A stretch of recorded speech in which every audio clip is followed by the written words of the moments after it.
Hey everybody, it's Jeff. Last video, I showed you how to use Apptron to embed Linux programs on the web. As the final video in this series, I'm going to show you how to set up Apptron as a public editing environment for an open source project. Let's make one for Taragen, the site generator written in Go that we've been using in these videos. I'm creating a link pointing to an Apptron environment that doesn't exist yet.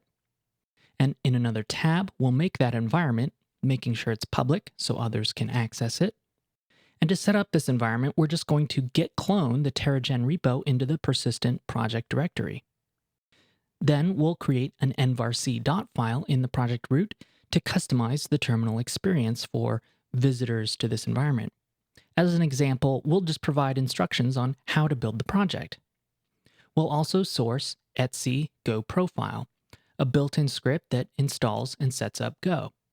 You could install Go using APK, the package manager, but setting up Go this way is optimized to get the best performance since all of this is running locally in your browser.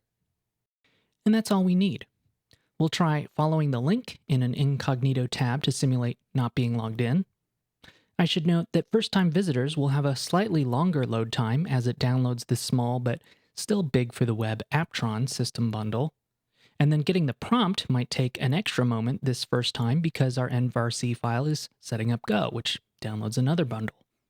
But now, we get our make build tip, and since make is already in the base system, as it says, we can just run make build. As you can see, Apptron can run the full Go toolchain in your browser. It can even cross-compile, with the caveat that it will be slower than native speed. Obviously, being an IDE isn't hard for Apptron. Most people would look at Apptron and assume that's what it is, which is true technically, but not the whole truth. This is the tip of the iceberg for Apptron as a malleable local-first software environment. You can play with Apptron at apptron.dev.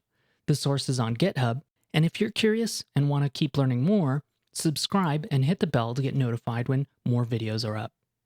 Thanks for watching.